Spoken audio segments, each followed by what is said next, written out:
एक छोटे से गांव में रामू और शीला नाम के पति पत्नी रहते थे। वे बहुत ही परेशान थे क्योंकि उनकी शादी के 9 साल बाद भी उनकी कोई संतान नहीं थी। रामू की पत्नी शीला पानी लेने कुएं के पास जाती है।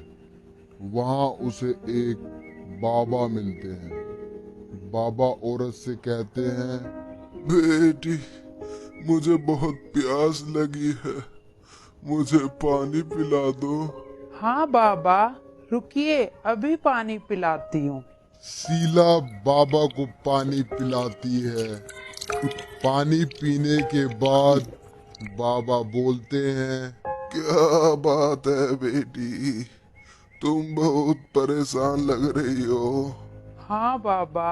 शीला अपने बारे में बाबा को सारी बात बता देती है।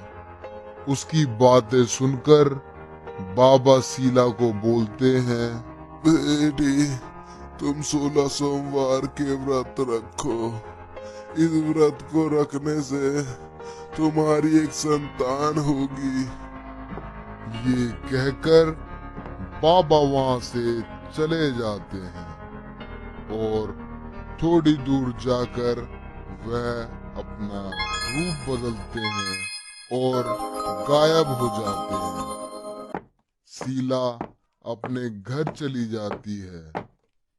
शीला अपने पति को यह सारी बात बता देती है और अपने पति की सलाह से 16 सोमवार के व्रत रखने लग जाती है। शीला के गांव से थोड़ी दूर एक बहुत घना जंगल था।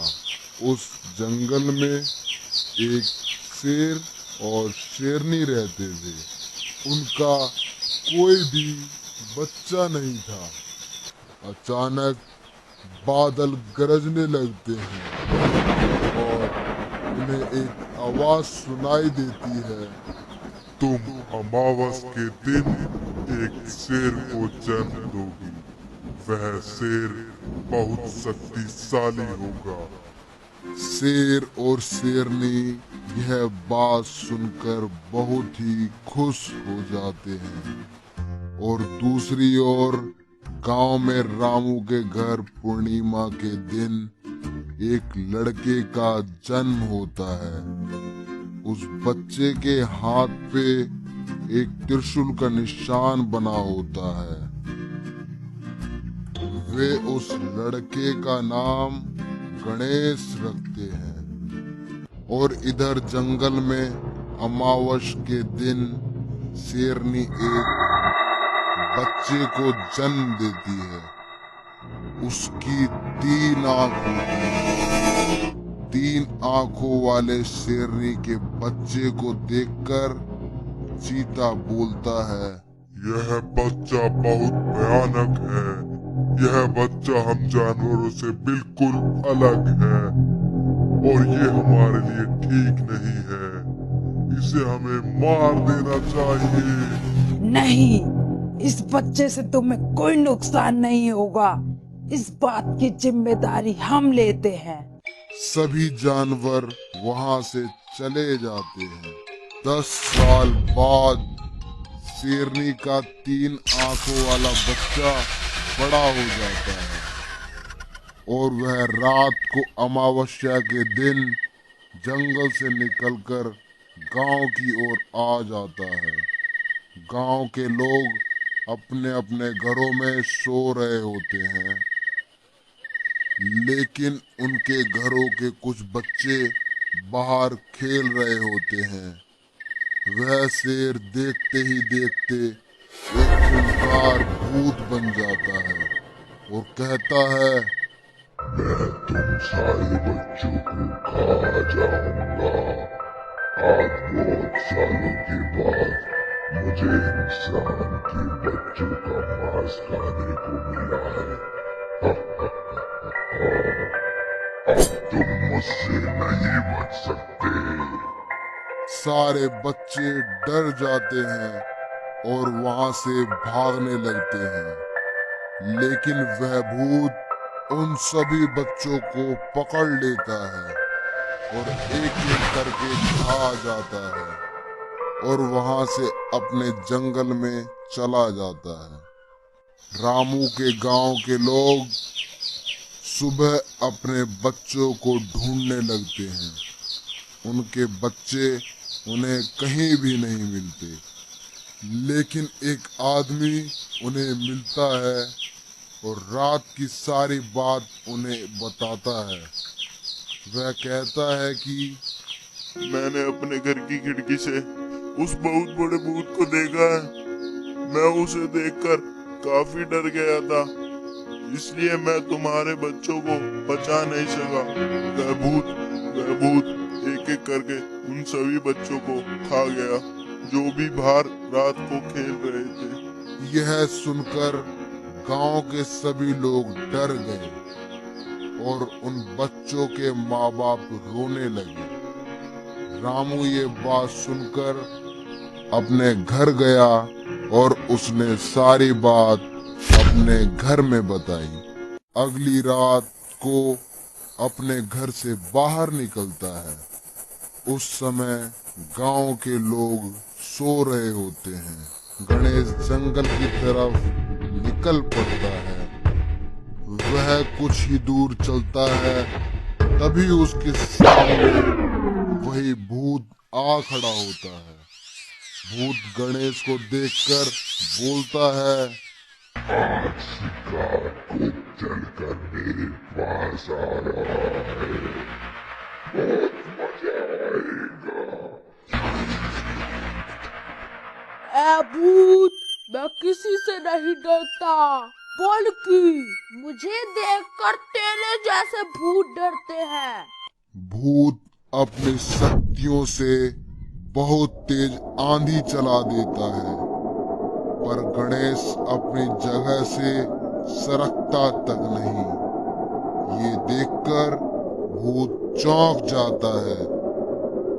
तभी गणेश अपने सीधे हाथ को उसकी तरफ करता है और भूत पीछे की ओर उड़ता हुआ जाता है और पेड़ों पर गिर जाता है।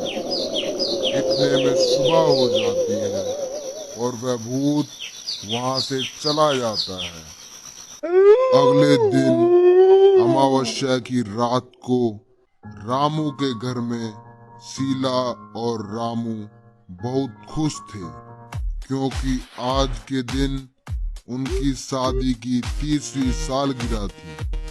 उन्होंने अपने घर में एक छोटी सी पार्टी रखी थी। उन्हें अपने बरामदे में एक टेबल रखनी थी ताकि वह उस टेबल पर एक केक रख सकें। लेकिन वह टेबल इतना भारी था कि उन दोनों पति पत्नी से उठा नहीं और वह गांव के लोगों को बुलाने चले गए। इधर रामू के बेटे ने यह टेबल बड़ी आसानी से उठाकर बरामदे में रख दी।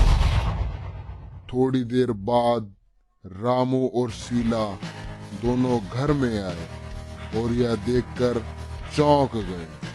बेटा, ये टेबल यहाँ किसने रखी? मैंने रख दी पापा। रामू अपनी पत्नी से बोलता है, गणेश की मम्मी, यह बात गांव में किसी को भी मत बताना कि हमारा बेटा गणेश कितना शक्तिशाली है। ठीक है जी। उसी रात को गणेश फिर से उस भूत का खात्मा करने के लिए जंगल की तरफ निकल पड़ता है। फिर से भूत गणेश के सामने आ खड़ा होता है। उस दिन तो तुझे छोड़ना पड़ा, पर आज तू बचकर नहीं जा सकता। आज मैं तुझे मार डालूंगा। ठीक है, तो आज देखते हैं कौन यहाँ से बचकर जाता है। गणेश अपनी शक्ति से अपने हाथ में तलवार ले आता है और उस भूत पर वार कर देता है। भूत की गर्दन कट जाती है, पर फिर से उसकी मुंडी आ जाती है। फिर भूत बोलता है, आज अमावस्या है और मैं आज के दिन 100 गुना शक्तिशाली हो जाता हूँ। भूत गणेश की ओर एक जादुई गोला फेंकता है, पर गणेश को कुछ नहीं होता। इसी तरह दोनों की लड़ाई काफी देर चलती रहती है। अंत में गणेश ओम नमः शिवाय, ओम नमः शिवाय, ओम नमः शिवाय। बिजली कड़कने लगती है और खूब तेज आंधी चलने लगती है। गणेश के हाथ में त्रिशूल आ जाता है और वह त्रिशूल भूत के आंखों पर फेंकता है। त्रिशूल उसकी तीसरी आंख पर लगने से वह भूत नष्ट हो जाता है।